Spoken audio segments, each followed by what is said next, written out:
UFPA 2017. Há 517 anos no Brasil, os povos indígenas são sinônimos de resistência e muita luta. As ações afirmativas fazem parte desse contexto e também são exemplo do protagonismo indígena diante de suas pautas e conquistas. E é para falar sobre isso que estamos aqui na Universidade Federal do Pará. Edmar Fernandes é do povo Caingangue, de Santa Catarina, e doutorando em antropologia pela UFPA com a tese O Olhar Indígena sobre as Ações Afirmativas na Universidade Federal do Pará. As universidades, assim como outros espaços da sociedade brasileira, elas são espaços que também são nossos por direito. São espaços que precisam ser ocupados por povos indígenas. Se a formação acadêmica, ela tem sim possibilitado esse alcance desses locais que para nós são estratégicos. Puíra é do povo Tembé. Foi da primeira turma de ações afirmativas no curso de Direito da UFPA, ainda no ano de 2010. Infelizmente evadiu devido às baixas condições de permanência que eram oferecidas naquela época. A invasão das terras de sua aldeia começou ainda na década de 70 e até hoje sofre com extração madeireira e avanço das frentes agropecuárias. Ela faz coro com Edmar Fernandes sobre a importância da ocupação de espaços universitários e nos explica o porquê. 25% do território paraense é terra indígena, que está sob nosso controle, né? Tudo. É óbvio. Quem ainda está fazendo essa floresta em pé é os povos indígenas. Os Tembé são em maior número na UFPA. Só em Belém são 46, seguido pelos Baré, Caripuna, Carajá e mais outras 18 etnias.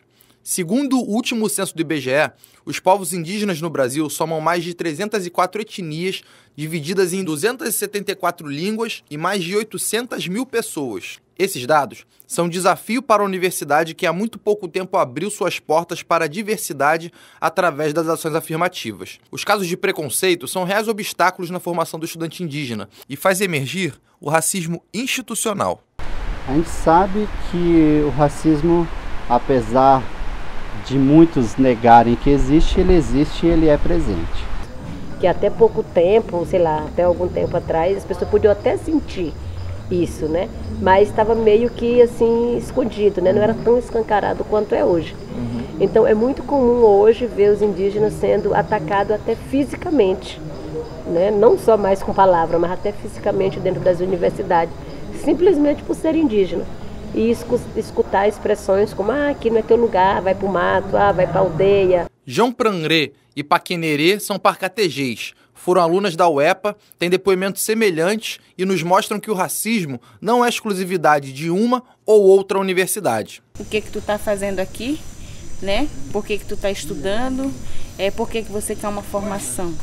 O racismo institucional acontece quando a própria universidade negligencia tais atitudes ou não desenvolve mecanismos para combater de fato o racismo e as situações de exclusão devido à diferenciação de grupos étnicos. E a gente estranhava por ter outras turmas de não indígena na universidade, mas assim evitavam encostar na gente, chegar perto da gente, né? E aí a gente aos poucos foi tentando procurar saber, né? Saber o porquê. E aí, quando a gente chegou com eles e perguntou, alguns deles disseram que eles foram instruídos a não falar com a gente, a não chegar perto porque nós éramos indígenas, né? A gente ouviu o ponto de vista de alguns indígenas e agora a gente vai saber um pouco da instituição, através do professor Gilmar Pereira da Silva, vice-reitor da universidade. Vamos lá? Não é favor. Primeira coisa que a gente tem que ter clareza, não é favor. Ninguém está beneficiando, muito pelo contrário. A dívida social que nós temos com negros, com indígenas, é muito grande. Jane Beltrão é doutora em antropologia pela Unicamp, orientadora de Edmar Fernandes e uma das implementadoras de ações afirmativas na UFPA e nos dá seu parecer. Eu prefiro a ação afirmativa porque eu creio sempre que é uma possibilidade de você ajustar de maneira fina as injustiças e as possibilidades de direitos não considerados anteriormente. Então, acho que isso é uma espécie de reparação tardia para esses povos que não tinham acesso ao ensino superior.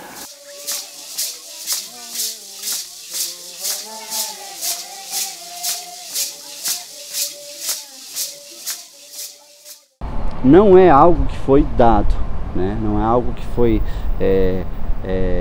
oferecido pela universidade. Isso é resultado de muita luta, é resultado do protagonismo do movimento indígena do estado do Pará, é resultado de mobilizações, é uma luta que veio sendo travada historicamente e que culminou na criação de ações afirmativas aqui nessa instituição. É uma luta de anos do movimento, né, para conquistar esse espaço, até porque não só pela conquista, mas a gente lutou porque o Brasil tem uma dívida com os povos indígenas. E ele de alguma forma tem que pagar. Né?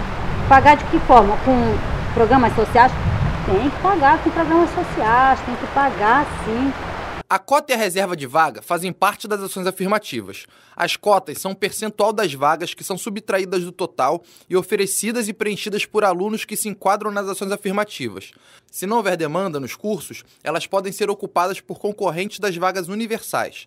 Já a reserva de vaga são vagas acrescidas do total de vagas para serem preenchidas exclusivamente por estudantes de ações afirmativas, no caso, indígenas e quilombolas. Se não houver demanda, mais ninguém preenche a vaga. O número de vagas reservadas é a mesma para todos os cursos, 2. Com a procura, o mesmo não acontece. O curso de Direito é o mais procurado entre os indígenas, seguido de Pedagogia, Odontologia, Medicina, Letras, Engenharia Florestal, Enfermagem e Agronomia. Esses dados revelam a necessidade de se ajustar à reserva de vagas conforme a procura, para que as demandas sejam sanadas de acordo com as especificidades e carências de cada grupo.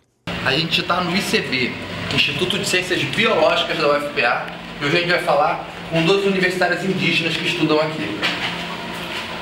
A minha pesquisa está muito voltada para as mulheres indígenas. O foco principal dela não é somente a questão da genética, que não deixa de ser um fator importante. Mas eu entrei na antropologia, principalmente na concentração de bioantropologia, para entender melhor o tratamento da mulher indígena. Como é que ela está vendo esse tratamento, o que é o câncer para ela, na verdade. Nas minhas últimas entrevistas, a gente percebe assim, claramente que elas não têm preocupação com o câncer em nível de patologia, mas sim o câncer porque sai da aldeia. Então isso são dados importantes que futuramente pode trazer que o tratamento para mulheres indígenas seja de uma forma diferenciada pelo Ministério da Saúde, né? Yara é caripuna do Amapá. Está no 10º período de medicina e, depois de formada, conta que também deseja trabalhar com populações indígenas, apesar de ainda não saber a especialização. Mas uma coisa é certa, eu vou trabalhar com indígena, né? Faço isso enquanto estudante ainda. Conta pra gente uma dessas ações que você faz. Olha, uma interessante foi ir para o Xicrim, porque assim, temos vários tipos de etnias e cada um com um costume diferente, né? E o Xicrim aqui do Pará é uma cultura ainda muito, que se mantém uma cultura muito viva, muito forte. Eu fazia atendimento em ginecologia, só que eu não poderia ficar sozinha com a mulher, o marido sempre que tinha que estar ao lado. E eu atendia indígena com o terçado do lado, porque os Xicrims, eles sempre estão com o terçado, né? Nunca fico sozinha. Aí eu percebi que o quão diferente aquela etnia era das outras que eu já conhecia. Isaac pertence ao povo Riscariana. Sua aldeia fica na terra indígena Nhamundá Mapuera, no estado do Amazonas. Ele passou por pelo menos 5 processos seletivos em diferentes estados, de norte a sul do país, até conseguir ingressar em medicina na UFPA. A aldeia de Isaac fica a pelo menos 2 dias e meio de viagem de barco a motor até o município mais próximo, Nhamundá. Para se chegar à aldeia, é necessário enfrentar 23 cachoeiras rio acima. Quero estudar, me formar e voltar para a aldeia. Uma das preocupações de Isaac é com o consumo de industrializados e com doenças que antes não existiam em sua aldeia. Antes a gente não enfrentava doença como a hipertensão arterial. Então hoje em dia a gente já enfrenta, tipo, diabetes já existe dentro da aldeia. E, tipo, 10 anos atrás não tinha essas coisas, mas hoje em dia já existe. O pessoal da aldeia vem para a cidade, gosta de tomar refrigerante, tipo açúcar, sal, esse tipo de comida que a gente come, né? Lá o pessoal não tem nenhuma noção do que é. O pessoal não sabe que faz mal, né? E hoje a gente consome produtos que são oferecidos fora da nossa aldeia, em decorrência da pressão territorial, nós não temos mais a possibilidade em muitos lugares de ter a caça disponível, o peixe disponível, então a gente é obrigado a comprar produtos que são industrializados ou produtos que vêm de fora. Às vezes acho que é melhor fazer tipo dar uma palestra dentro da aldeia, explicar o que é, por que acontece. Por isso que sempre eu me lembro de lá, toda vez que estou estudando aqui, férias. Eu acho que eu vou dar palestra sobre isso. Se o desejo de retornar o conhecimento acadêmico para a causa é uma unanimidade entre os indígenas, o método como é realizada a seleção especial não. Por ser muito recente, essa política pública ainda precisa de ajustes para que contemple o maior número de perfis na universidade. Por isso, a relação entre indígenas aldeados e indígenas não aldeados ainda é controversa. Nós éramos a primeira turma, então ninguém sabia explicar nada.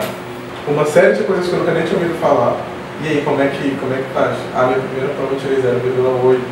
E aí eu já comecei naquele momento a entrar em desespero, né? Porque tipo, eu não vou acompanhar a turma já de primeiro. Quando teve uma palestra lá na UFPA, uma das lideranças daqui da região falou que inclusive não estava gostando da maneira porque com que estava sendo aprovado os indígenas. Quem estava sendo aprovado? Porque eu acho que o objetivo, na verdade, tem que ser justamente para aqueles aldeados.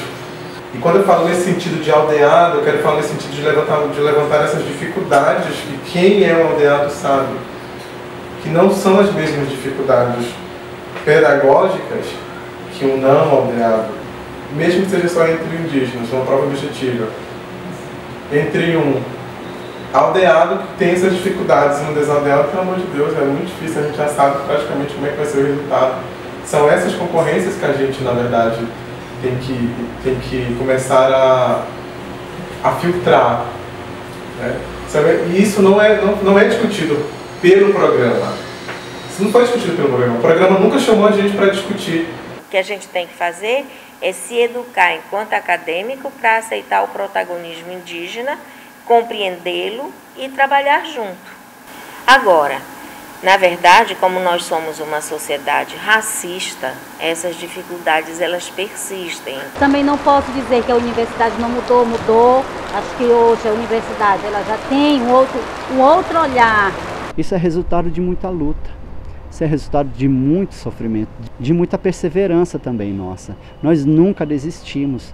Nós nunca desistimos de bater na porta do reitor e dizer: nós estamos aqui, precisamos do apoio de vocês. De ir junto à Proex e dizer assim: olha, nós precisamos que vocês criem uma política que seja específica. Caso contrário, a gente não vai conseguir ficar aqui. Tem muita coisa para ser feita, né? Primeiro, trazer mais gente, trazer mais a população indígena para a universidade, os negros, não é? Dar visibilidade a isso, que eu acho que um dos grandes problemas nossos é de visibilidade. Eu ainda acho que nós temos indígena, quilombolas, negros na universidade, nós somos poucos vistos na universidade. Principalmente quem acompanha muito em Brasília, a gente percebe que parece que o fato de estarmos na universidade, isso de uma certa forma compromete o que eles querem fazer, né? Mas a gente está firme e forte nas lutas, tanto dentro das universidades, participando dos movimentos e tudo. Isso é muito importante. Ser indígena hoje significa luta, significa resistência. Exatamente por essa dificuldade das pessoas ver a gente como gente, né? Ver a gente como um ser estranho, como um ser exótico, como um ser de outro planeta, porque acha que indígena é esse ser que tem que ficar lá no mato, que tem que andar pelado, que tem que estar o tempo todo de pena, que tem que andar pintado, porque senão não é mais índio, né? E na verdade ser índio é tudo isso, né? É usar pena, é morar no mato, porque isso faz parte da nossa vida, né? Mas é também a gente participar, né, das construções das políticas públicas, discutir e usufruir também do que a sociedade oferece.